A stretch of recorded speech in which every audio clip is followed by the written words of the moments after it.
My project topic is RASP data perturbation query services in the cloud, and myself is Priya, doing my final year MC in Vail High Tech College. My guide name is Indian Murugan.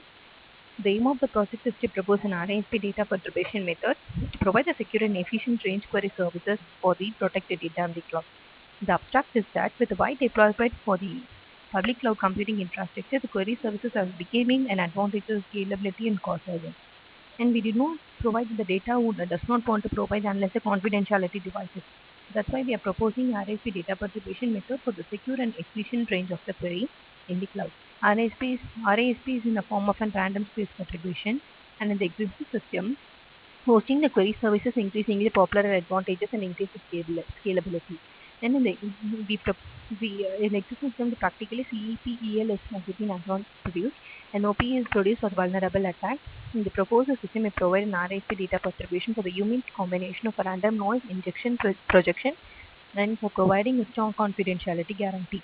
And this provides random space perturbation and also provides a low perturbation cost and high precision results. The model here is that consisting of three modules. One is of random space perturbation, other is of query processing, and third one is of KNN. In the random space perturbation, the data owner has to register themselves, and he or she can promote the data by adding the data MDF file or create the table and upload the text in that. The databases are in a searchable format, and which makes it into the dimension. These rows has been perturbated in a database. And the second one is the RASP range query, where the data user have to register themselves. Only the authorized users can access those data, and the result will be produced only in a form of a perturbated format. The last one is of chain and query processing. Here, the range query is enabled faster, and the inner bound and upper bound value is being set and sent it to the client and the server, and it sends back to the server as a result of a perturbated data. In the software specification is Windows 7, and the front end used is of Visual Studio and backend is of MS SQL Server, and Azure SDK, the cloud server has been used here. And hardware is of RAM processor and hard disk of 1 GB, dual core and 20 GB.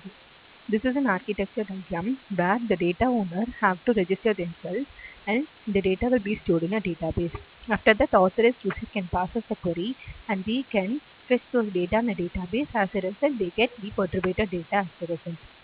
This is in DFT diagram, but the data owner have to register, and they can upload the data or upload the table, create this table and add those records and view the records in a form of a perturbated format.